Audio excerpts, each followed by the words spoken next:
April 10, 1945. Western Germany. Cold air drifts across a field soaked in last night's rain.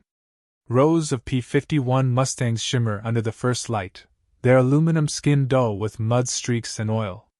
Mechanics in stained jackets move quickly, refueling, checking gun belts, tightening cowlings. The war is almost over, but nobody here believes it. Inside a canvas briefing tent, the smell of coffee and exhaust mixes with damp earth. The squadron intelligence officer speaks quietly. Primary objective, enemy jet airfields. Rheinhausen, Lechfeld, Neuburg. Secondary, parked aircraft and fuel stores. Civilian or medical structures are not to be touched. A pilot at the back nods. The order is clear. Only military targets. Only what keeps the Luftwaffe breathing. Engines begin to turn. Propellers blur. Mud whips against boots as the flight rolls out onto the steel plank runway. In the distance, clouds hang low and heavy over the Ruhr. The men think they're going out to bomb fuel and medicine dumps, nothing more. But within 2 hours, their gun cameras will capture something else entirely: burning jet wrecks, shattered hangars, and the last airfields of Hitler's Luftwaffe turned to flame.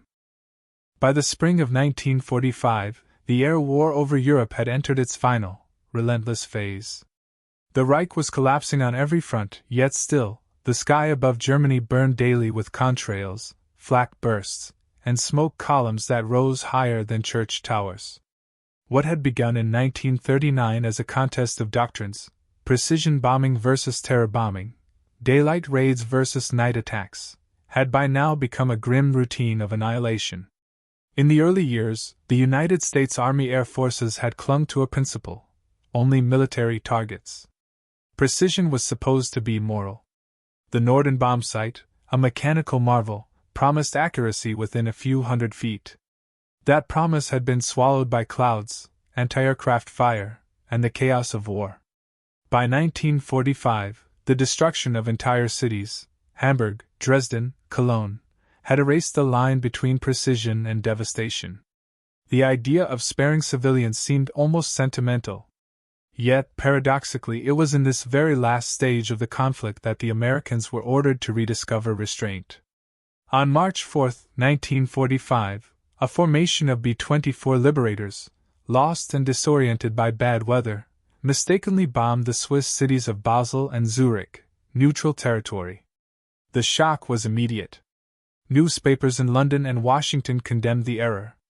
General Karl Spaatz, commander of U.S. strategic air forces in Europe, issued a directive so sharp it echoed across every base in England and France: no attacks were to be made on civilian centers or ambiguous targets. The only acceptable objectives now were those with direct military significance: airfields, rail yards, oil refineries, and troop concentrations. At the same time, the Luftwaffe was fielding its final desperate innovation: the Messerschmitt Me 262, the world's first operational jet fighter. It was sleek, fast, and deadly, faster than anything the Allies could put in the air.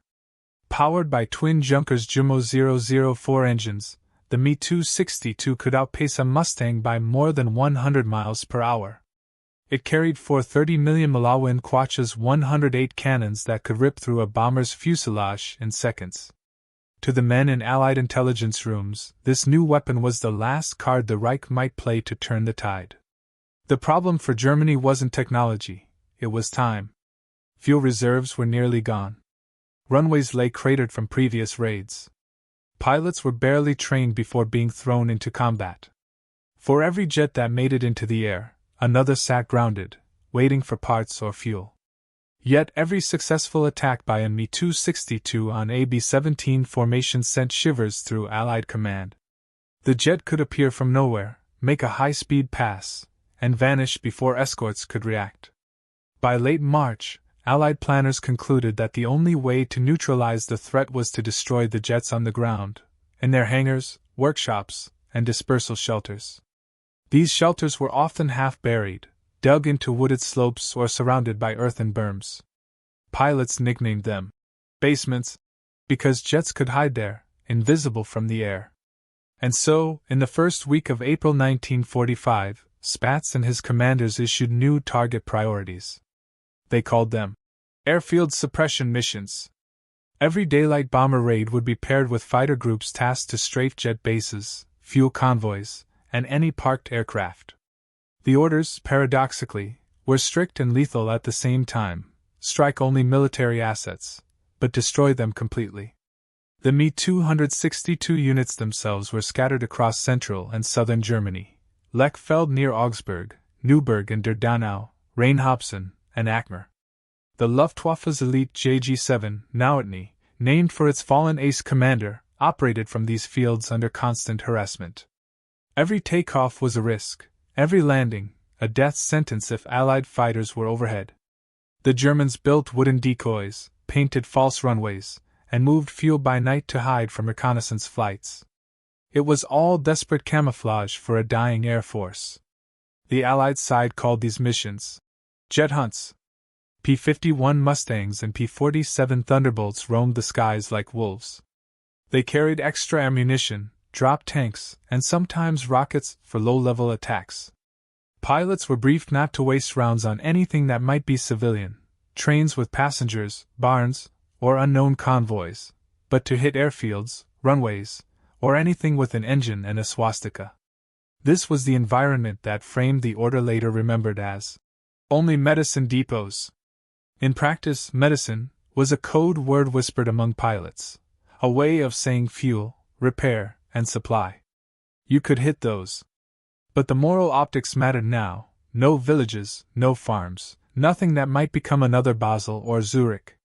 By early April, the mission planners of the 8th and 9th Air Forces identified 10 major jet bases still operational. The goal was surgical: eliminate every airfield that could service a Me-262 before the Wehrmacht collapsed on the ground. The pressure was immense. Intelligence photographs showed up to 20 jets parked at some bases, hidden under camouflage nets or rolled into hardened bays. Destroy them, and the skies above Berlin would belong entirely to the Allies. Right arrow in a war that had blurred all moral boundaries, these new directives promised a return to controlled destruction. But the reality of April 1945 would test those ideals more brutally than ever before. By the second week of April 1945, Germany's skies were no longer contested, they were occupied. Allied aircraft roamed at will, searching for anything still moving that could fight back. Rail lines were shredded, bridges gone, and fuel trucks destroyed before they could reach the front. Yet in that wasteland of smoke and rubble, small groups of German jet pilots still rose from hidden strips, hoping to slow the inevitable. The Me-262 was an extraordinary machine, but it lived in the wrong time. Designed for a nation that no longer had fuel, spare parts, or pilots to fly it, every sortie was a gamble. Mechanics nursed the engines with tools made from scavenged metal. Ground crews pushed jets onto runways by hand to save the last drops of fuel for takeoff. The aircraft's Jumo engines, fragile and short-lived, could barely survive 25 flight hours before failure. And still, young pilots climbed into them, chasing the myth that speed might yet redeem a dying Reich. Allied intelligence called these pilots ghosts. They would appear suddenly at 30,000 feet, unleash cannon fire on a bomber formation, and vanish before escorts could react. But they had a weakness: fuel. The Me-262 could stay airborne for barely an hour. It had to land often, and its long, slow takeoffs and landings made it an easy mark for Mustangs waiting above. The Allied plan was simple: let the jets rise, then strike them when they came home.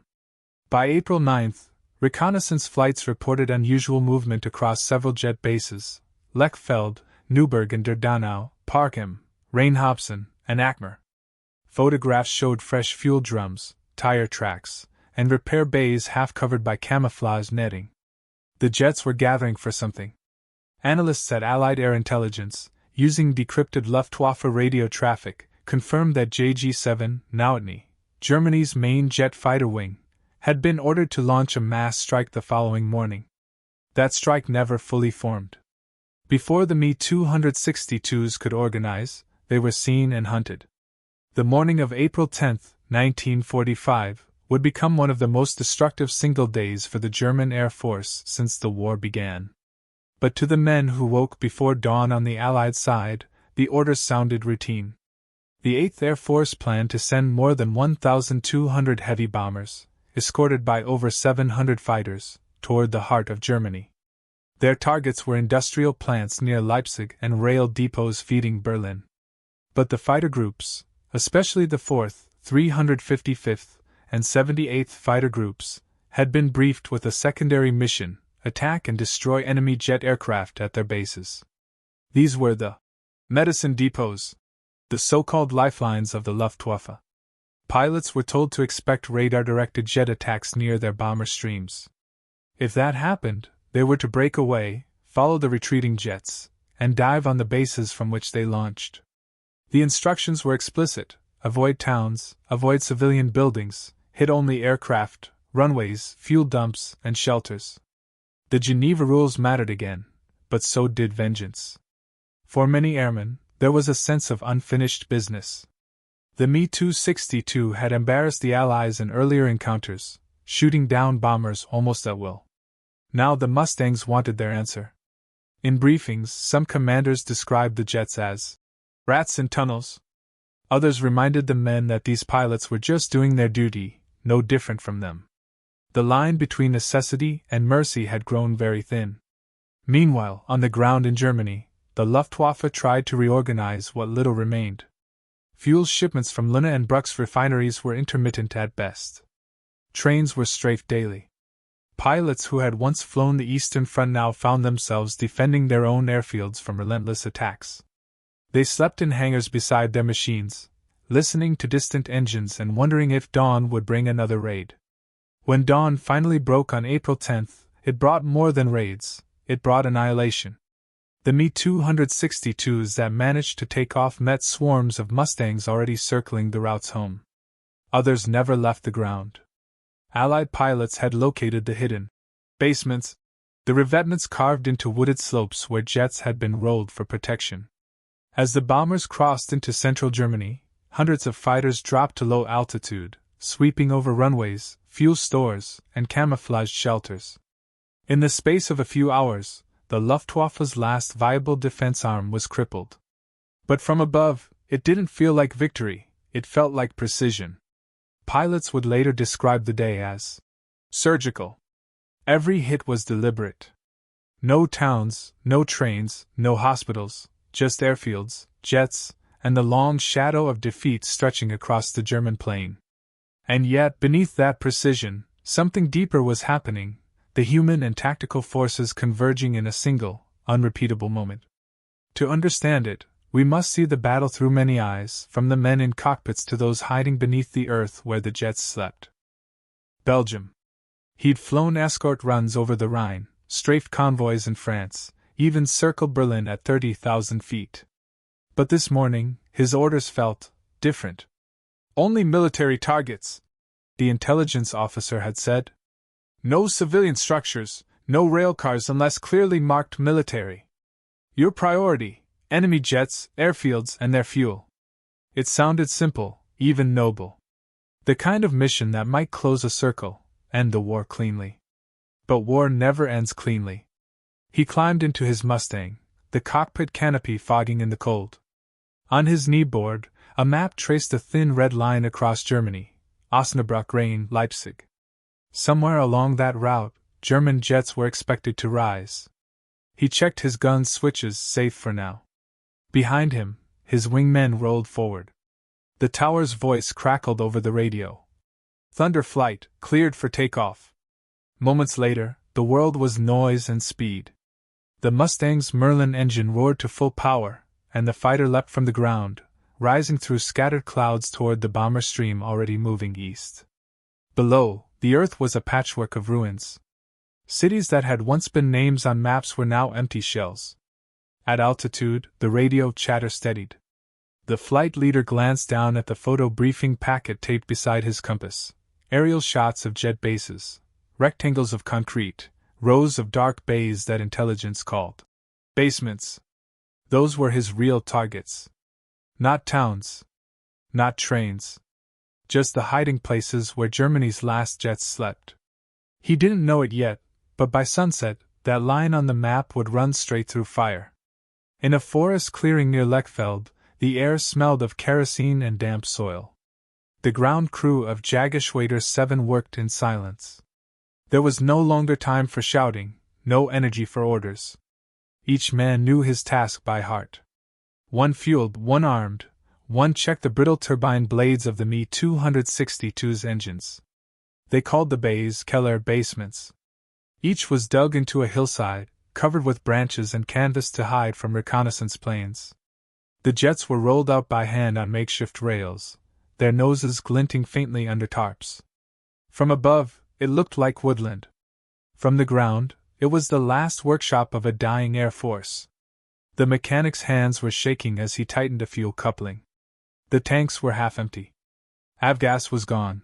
They were burning synthetic fuel now, thicker, slower, and foul-smelling. It ate through seals and lines. But orders had come at midnight: prepare all serviceable jets for flight at dawn. Enemy bombers were inbound. The Me-262s would intercept, drive them off, by another day. He stepped back as a young pilot climbed into the cockpit, barely 20, still pale from a winter fever. The mechanic gave him a thumbs up. The jet's turbines began their ghostly whine, rising into a high, metallic scream. For a moment, it almost sounded like hope. Then the lookout shouted, "Pferd oben! Mustangs!" Horses above. The mechanic froze. Through a gap in the trees, sunlight flashed on silver wings descending fast. He dove into the dirt as the first tracers sliced through the canopy. Inside a B-17 Flying Fortress at 23,000 feet, the world was pure vibration and frost. The navigator sat hunched over his desk, oxygen mask hissing rhythmically as he traced their course on a worn chart. The target, Rail Junction at Oranienburg, but the briefing had been clear: watch for enemy jets, expect them near Leipzig and Hopsten. Every crewman knew the stories: jets appearing out of nowhere, firing cannon shells the size of beer bottles, cutting bombers apart in seconds. The navigator's pencil shook as he marked the next checkpoint. Then the intercom burst alive. "Bandits! 9 o'clock high fast movers!" He looked up. Through the left window, 3 dark shapes streaked through the formation, impossibly fast, leaving twin smoke trails that shimmered in the sunlight. A flash, a burst, and one B-24 disintegrated midair. The navigator felt the concussion even inside his own aircraft. The jets were gone before gunners could track them. But moments later, another sound filled his headset, calmer, clipped, the voice of a fighter pilot. "Control, Thunder flight engaging enemy jets, north of Leipzig." He exhaled. The escorts were on them. Below, the countryside passed like a moving photograph. He saw plumes of smoke rising from airfields, small black dots spiraling in combat. They weren't supposed to see that. They were supposed to keep eyes on the maps. But every man aboard knew this mission wasn't about bombs or rail yards. It was about ending the Luftwaffe's last trick before it could take another life. And somewhere far below, in the woods and fields of a crumbling empire, the jets' basements were starting to burn. Inside a dim operations room in East Anglia, Britain, the war looked like a sea of moving lights. Radar scopes hummed, pencils scraped across plotting tables, and young women in headsets called out bearings in practiced monotones. Blips shifted, merged, vanished. To the operators, these were no longer dots, they were the pulse of the war itself. Shortly after 0800 hours, one operator noticed something unusual on the screen: fast-moving returns lifting off near Rheinhausen. Jets. Their speed gave them away, blips streaking farther between pulses than any propeller-driven plane could manage. Within minutes, multiple clusters appeared across central Germany, converging toward the inbound bomber stream. Messages shot across secure lines. "Fast movers airborne. Likely Me-262s. Vectors to intercept." Controllers in France and Belgium relayed the data to fighter squadrons already climbing above the bombers. Each word, calm and mechanical, translated into mortal movement in the skies ahead. From his radar station, an intelligence officer leaned over the table, tracing the arcs of light. "They're heading back toward Leipzig," he said quietly. If they commit there, they'll have to land at Lechfeld or Neuburg. Someone nearby nodded. Then we'll have them in the open. It wasn't malice. It was calculation. Every man in that room had seen too many bomber crews go down in flames to feel remorse. The jets had ruled the sky for a few short weeks, but radar was their undoing, invisible eyes watching, patient, waiting for the moment they slowed to land. A pencil stopped moving. The controller lifted his microphone. Thunder Flight, turn 270. Follow returning jets. You have permission to engage targets at enemy airfields. And just like that, the trap was sprung.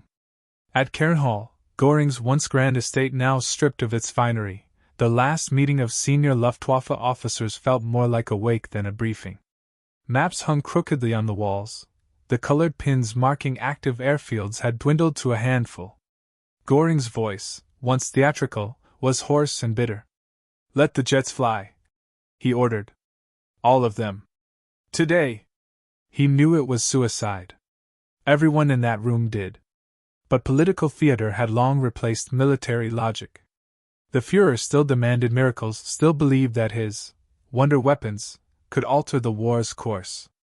The Me-262 was supposed to be that miracle, the arrow of revenge against Allied bombers. But Hitler's insistence on using it as a fighter bomber had wasted precious months, and by now, even the fastest aircraft couldn't change the outcome. General Adolf Galland, who had long argued for using the jets strictly as interceptors, was already sidelined. Many of the pilots under JG-7 were barely trained, rushed through conversion courses, their flight time measured in hours rather than months. Some had never even fired their cannons in combat.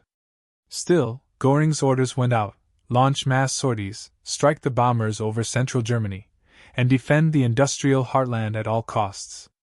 The gamble was twofold: tactical and psychological. A visible counterattack might restore German morale and remind the world that the Luftwaffe still existed. But it also meant revealing the last operational jets to the Allies' eyes and guns. By the time those orders reached the airfields, fuel shortages and communication failures had already made coordination impossible. Each jet group acted on its own, launching as soon as engines could turn. As the first Me-262s lifted off into the morning haze, few of their commanders realized they were climbing into a carefully prepared ambush, one guided by radar, logic, and the quiet vengeance of men who had been waiting for months to strike back. In a small German town near Neuburg, an old woman swept dust from her doorstep as a low rumble built in the distance. She looked up. The war had passed over her home 100 times, but never like this. The sky was alive, silver streaks, black specks, white trails twisting in impossible patterns. Children clutched their mothers' skirts as sonic thunder rolled across the fields. But there were no air raid sirens this time. No bombers overhead dropping death on cities. This was different. The planes weren't aiming at the town, they were diving on the airfield beyond the woods. She could see the flashes now, staccato bursts along the horizon. Every few seconds, a deeper roar, an explosion, not near enough to shake the walls, but close enough to make her heart jump. Then came the smoke, rising columns that merged into a single gray mass, blotting out the midday sun. In her cellar, she whispered a prayer she had repeated every day for 6 years. But even through her fear, there was something strange in her words, a quiet relief that, for once, the fire was not falling on homes, but on the machines that had carried war into every corner of Europe. When the noise faded, the air smelled of oil and rain. And somewhere far beyond the trees, the jets that once promised salvation lay twisted in their basements of concrete and earth. Above every cloud and below every branch, the stage had been set. Orders met desperation, calculation met courage, and on April 10, 1945, both sides collided in the skies of central Germany. By 0930 hours, the bomber streams of the 8th Air Force had crossed into the heart of Germany. At 24,000 feet, the air was thin, cold, and eerily calm, a deceptive quiet before the fastest battle in human history. From the west, JG-7's Me-262s climbed into the sky, silver needles piercing through scattered cloud. There were 50 of them, the last concentrated formation the Luftwaffe would ever mount. Below, the sprawling columns of Allied bombers stretched for miles, their engines a continuous hum like a factory in motion. In the cockpit of his Mustang, the American flight leader saw the first streaks long before the gunners called them out. "Jets, 10 o'clock high!" someone shouted over the radio. A split second later, the Me-262s slashed through the bomber formation, faster than anything the human eye could properly follow. Tracer fire flickered, brief and deadly. AB-17 spiraled away trailing smoke. Another exploded midair, its fuselage breaking apart like a toy dropped from heaven. The jets banked sharply, their trails glowing faintly in the sunlight as they dove away. But their speed was also their curse. The 262s couldn't turn tightly, couldn't linger. They struck once, then had to climb or run, and that was when the Mustangs pounced. "Thunder flight, break and pursue!" The order crackled through the ether. The P-51s dove from 25,000 feet, throttles full forward, noses shaking with speed. At first, they couldn't catch the jets. But the Americans had learned the pattern. The Me-262s would burn fuel fast and eventually turn back for their bases. That was when they were slowest, vulnerable, predictable. 10 minutes later, the radio waves filled with coordinates. "Rain Hobson, multiple jets returning to base. Lechfeld airstrip active. Newburgh, smoke on runway." The Americans divided into hunter packs. Each group took a vector toward a different airfield, flying low now, skimming the treetops to avoid radar. The Mustang's wings cut through rising columns of flak and black smoke. Beneath them, roads were choked with retreating trucks and civilians. The pilots ignored them, their orders were clear. Only aircraft. Only the airfields. At 1040 hours, the first attack wave reached Rain Hobson. What they found looked almost unreal. Jets circling to land, others taxiing from wooded shelters. One Me-262 was halfway down the runway when the first Mustang burst through the clouds. The Americans squeezed the trigger. A short burst, 6.50 caliber guns stitched a line of fire across the concrete. The jet lurched, skidded, then erupted in a rolling sheet of flame. More Mustangs followed. They fanned out like hawks over prey, diving and climbing in waves. Jets burned on the taxiways, hangars exploded, fuel bozes detonated like thunder. The Germans fought back. Flak guns barked from the treeline, tracers clawed the sky, but the sheer speed of the attack broke coordination. A Luftwaffe pilot named Hans Dittmar, one of JG-7's veterans, barely escaped. His engines coughed as he tried to climb above the chaos. A burst from below shattered his canopy. He bailed out, parachute opening over what used to be his airfield, now a landscape of craters and twisted wreckage. He would later describe it as a storm that came not from the clouds, but from precision. By noon, the battle had spread to Newburgh and Lechfeld. Everywhere the pattern was the same. Me-262s attempting to land were ambushed by P-51s waiting overhead. Pilots who lowered their gear became easy targets. Some, realizing the trap, crash-landed deliberately in nearby fields rather than risk returning to base.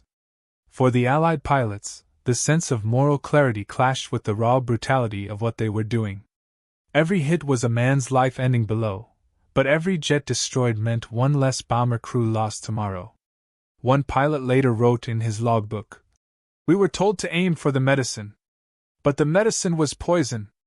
Above it all, the radio crackled with overlapping voices, strike reports, fuel warnings, the cold language of victory and loss. One jet destroyed on runway. Second jet burning by hangar. Taking light flak. Pulling out. By 12:30 hours, the first wave was done. The skies over western Germany were thick with smoke columns that looked like factory chimneys. Below, entire airfields were wrecked beyond repair. The Mustangs regrouped in the haze, circling once before turning west toward home. For many, it felt less like triumph than closure. The Luftwaffe's miracle weapon had been real, but fragile, starving, and now gone. As they crossed back over the Rhine, the pilots saw the landscape below, bridges shattered, roads flooded, trains derailed. And amid it all, the airfields, once the pride of the Reichs, Jet Age, now lay silent, smoldering, and buried in smoke. The day wasn't over. Farther east, other squadrons were still chasing returning jets, striking at their basements, where Germany's last machines of hope hid among the trees and concrete. And it was there, in those camouflaged sanctuaries carved from earth and steel, that the final destruction unfolded, where the line between precision and obliteration would vanish entirely. At Lechfeld Airfield, south of Augsburg, the smoke never really cleared. The sky itself seemed bruised, gray and pulsing from explosions that rolled like distant thunder. From above, the layout was visible even through haze, a single concrete runway, short taxiways cutting through pine woods, and dark rectangular mounds half buried into the slopes. Those were the shelters, the basements of the jets. The P-51s came in low, so low the propellers almost skimmed the treetops. Their shadows darted across hangars and camouflaged roofs as they began their runs. Inside one of those earthen shelters, a mechanic was pulling a hose from a fuel drum when he heard the first whistle. He barely had time to look up. The Mustang's tracer line stitched through the opening like a zipper of light. The jet inside, half refueled, erupted, the blast folding the corrugated walls like paper. Shrapnel and pine needles filled the air. The mechanic stumbled out into sunlight and flame. Across the field, other shelters were igniting one by one. The Americans had learned how to spot them. The patterns of grass that didn't quite match the rest, the exhaust trails too straight to be natural. Rockets slammed into the embankments, tearing open bunkers that had once been invisible from the air. The basements that had kept Germany's wonder weapon alive were now tombs of twisted steel. A Mustang pilot's gun camera captured it all. In grainy black and white, his tracers arced toward a camouflaged revetment, then, an explosion that swallows half the frame. He doesn't speak in the recording, only breathing and the steady growl of the engine. When the smoke clears, the frame shows nothing but a crater and burning trees. Reports poured in from every sector. Lechfeld, multiple jets destroyed in dispersal. Neuburg, fuel stores hit. Augsburg, enemy airfield out of operation. The precision of it all was staggering. This wasn't Dresden or Hamburg. These were small surgical strikes, aimed only at aircraft and their infrastructure. But the concentration of force made it apocalyptic. When the Mustangs left, the fires still burned 12 hours later. At Neuburg, a young Luftwaffe officer named Kurt Welter, one of Germany's few surviving nightjet aces, had just landed his Me-262 when the first attack began. His radio operator shouted a warning. Welter jumped from the cockpit and ran for cover as machine gun rounds tore across the field. Minutes later, his aircraft was hit squarely, ammunition detonating in a single blinding flash. He would survive the war, but his jet, and nearly his entire squadron, would not. By mid-afternoon, the destruction spread eastward. Allied fighter bombers hit Munich Riem, Augsburg, and Parchim.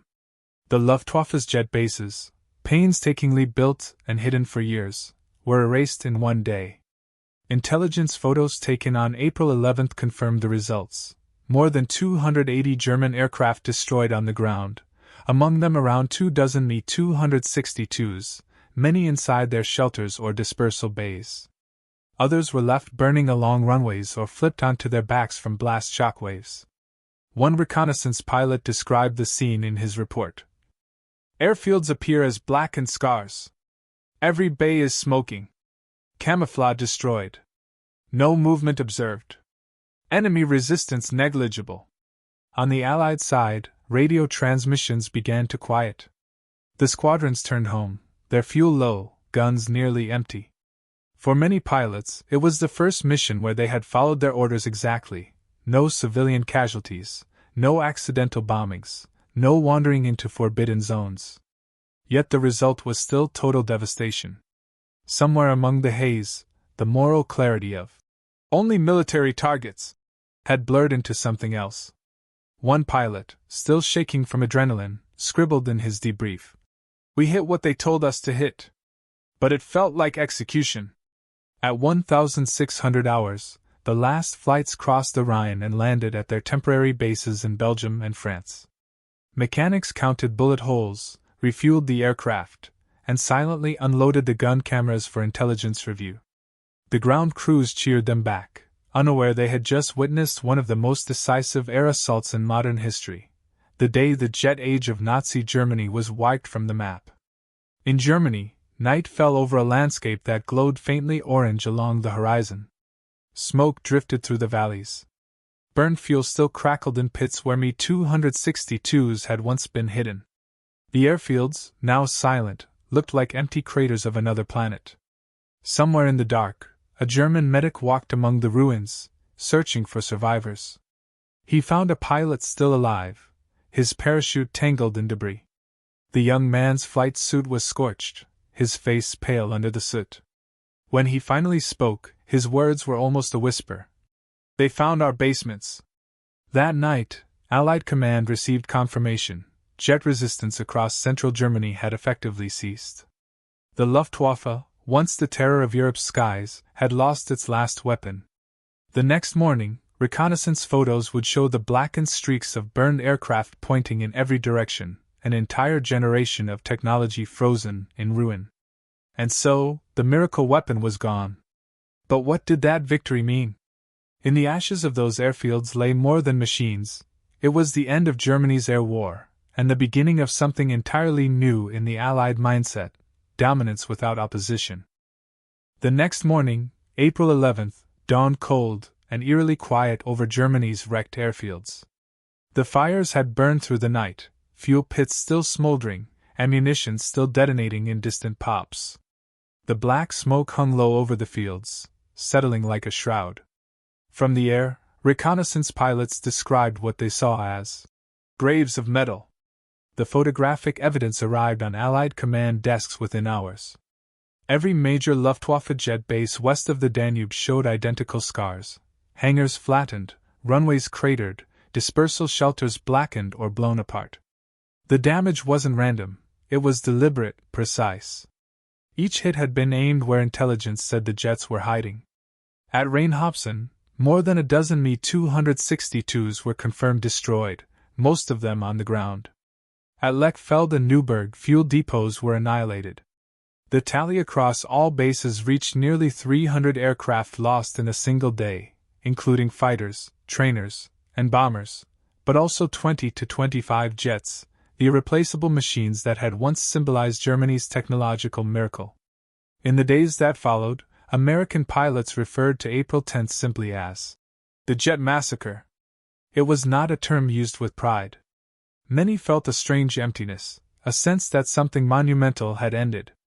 The Luftwaffe, their great adversary, the shadow that had haunted the skies of Europe since 1939, was gone. But in military terms, the impact was decisive. Allied command estimated that the German Air Force had lost its final operational capacity for defense. The Me-262 program, which had once promised to sweep the bombers from the skies, was now effectively dead. Even if more jets could be built, there was no fuel, no trained pilots, and no bases left to launch from.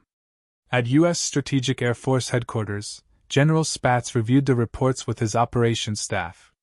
The tone was sober. They knew this victory meant more than destroyed aircraft. It marked the end of air resistance over Central Europe. With the skies cleared, the final ground push toward Berlin could proceed unhindered. To the men who had flown the missions, the sense of accomplishment mixed uneasily with fatigue. Their squadrons had obeyed the rules: no civilian targets, no mistakes like Switzerland. They had struck only medicine depots and military assets. And yet the destruction was total, almost biblical in scale. The precision of their assault had achieved what years of area bombing could not: the silencing of an entire enemy air arm. At field headquarters, the gun camera films were reviewed. Frames showed hangars exploding, jets rolling ablaze, airfields vanishing in smoke. Intelligence officers clipped the film reels and logged each confirmed kill. Some clips were sent to Washington as evidence of tactical air supremacy achieved. But for the pilots, those images were hard to watch. Many of the men they'd shot at had been running, not attacking, trying to save crippled aircraft or reach cover. By the end of that week, Intercepted German radio traffic confirmed the collapse. Commands from the Luftwaffe High Staff spoke of catastrophic losses, non-existent refueling, and total disorganization. Several jet units were formally disbanded. Survivors were ordered to retreat south, to Austria and Bavaria, where they might continue a symbolic defense of the collapsing Reich. Most never made it. For Allied aircrews, April 10th became a strange milestone, victory without glory. They had finally achieved the clean, surgical war that planners had dreamed of at the beginning. No cities burned, no civilians bombed, only the enemy's weapons erased. And yet the emotional toll was the same. Precision had not dulled the human weight of destruction, it had simply made it quieter, colder, more absolute. By April 12th, the headlines in American papers were already moving on. Roosevelt's death would eclipse every story of that week. But in the mission reports, the date remained underlined, April 10th, 1945, the day the Luftwaffe died. Right arrow, but even as the wreckage still smoked, the consequences of that day began to ripple outward, across battlefronts, into strategy rooms, and into the minds of the men who realized they now ruled the air without challenge. In the weeks that followed, the war on the ground raced toward its inevitable end. The skies above Germany, once alive with combat, became vast and silent. By late April, Allied bomber crews were flying without escort, something unthinkable just a month earlier. Reports from the 8th and 9th Air Forces described no interception attempts and no visual enemy aircraft. The collapse of the Luftwaffe's jet arm had done more than destroy machines, it shattered the final illusion of German resistance. With its air defense gone, the Reich was blind. Bombers could now hit transport lines, bridges, and communication centers without fear of counterattack. Cities that had once been death traps for airmen now appeared almost deserted from above. At Spatz's headquarters in Saint-Germain, strategy sessions turned from attrition to occupation. Generals debated whether continued bombing even had purpose. With the enemy unable to respond, every sortie now carried moral weight. Spatz himself, in one of his final wartime memoranda, wrote that the objective of air operations had been fulfilled. Germany's air war, he declared, is finished. Meanwhile, on the ground in Bavaria and Austria, the remnants of the Luftwaffe retreated south. Pilots buried their flight logs and burned insignia. Mechanics dismantled surviving Me-262s, hoping to prevent capture. Others simply walked away. When Allied troops reached Lechfeld on April 28, they found rows of wrecked jets lying where they'd been strafed weeks before. The hangars were black shells, the airfield a graveyard of aluminum and ash. Captured German officers described the hopelessness that had taken hold after the 10th. "We knew it was over," one said. "Without fuel or airfields, we were just waiting for surrender." In interrogations, Allied intelligence officers noted that not a single Me-262 unit could mount a sortie after April 15. Those that tried, failed to start engines or crashed during takeoff. But the lessons of that day would outlast the war itself. In the shattered hangars of Lechfeld, Allied engineers examined what remained of the Me-262. They marveled at its swept wings, its jet engines, its futuristic control surfaces. The technology was 20 years ahead of its time, fragile, but revolutionary. American and British engineers began dismantling and shipping surviving aircraft to England and the United States for study. The jet age, born in the smoke of German defeat, would soon define a new world. For the men who had fought it, though, the victory carried a strange melancholy. Pilots from the 4th and 355th Fighter Groups, the ones who had strafed the basements, attended debriefings that felt more like funerals. They had witnessed the last dogfight of the Second World War's European theater, and it hadn't looked like heroism. It had looked like a massacre of machines that couldn't run anymore. One Mustang pilot wrote in his log, "They told us to hit only military targets. We did. But there was something hollow in it, as if the war ended the moment the last jets stopped moving." As April turned to May, the Allied ground forces surrounded Berlin. Soviet tanks entered the city on April 25. Hitler was still issuing imaginary orders to non-existent divisions, some of them supposedly supported by new jet squadrons. Those squadrons no longer existed. When Germany finally surrendered on May 8, 1945, the air over Europe was empty. The final mission reports from the 8th Air Force recorded a simple notation: no enemy activity. The silence that had haunted bomber crews for 6 years was finally complete. In that silence, the meaning of April 10th became clear. The day had not just destroyed aircraft, it had ended a doctrine, a belief in technological salvation through miracle weapons. It proved that war, even at its most advanced, was still won by endurance, logistics, and the human capacity to keep fighting long after faith had failed. The men who walked those burned airfields afterward, Americans, British, and even captured Germans, spoke of the same feeling: stillness. The smell of burned fuel lingered, but so did a sense of history folding closed. The jet age had begun, yes, but it had begun in ruins. Right arrow, and from those ruins the world would soon build again, faster, higher, and colder than before. History often remembers the Second World War as a clash of nations, tanks, cities, generals, and empires. But in its final months, the war in the air distilled to something smaller, quieter, and more precise. On April 10, 1945, a few hundred men in silver aircraft ended a technological dream that had once terrified the world. The Me-262 had symbolized hope for the Reich, the idea that genius and machinery could outfly inevitability. It was faster than anything built before, a glimpse of the future in an age still powered by propellers. But that future arrived too late, and without fuel, it was only speed without purpose. The Allied pilots who destroyed those jets didn't see themselves as heroes that day.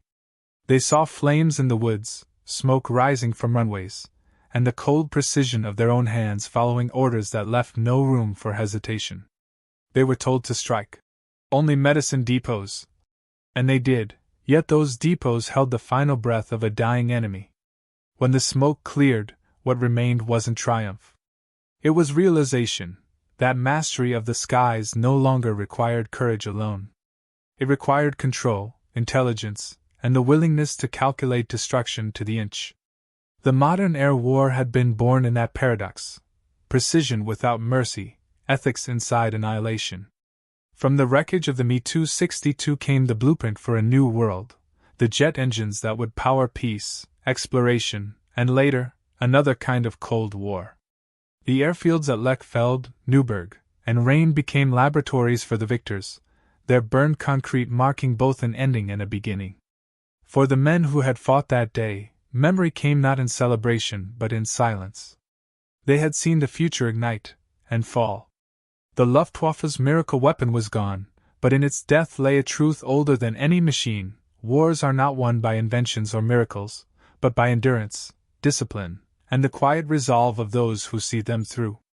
And so, when the last fires died over Germany's jet basements, the war in the air finally ended, not with thunder, but with precision.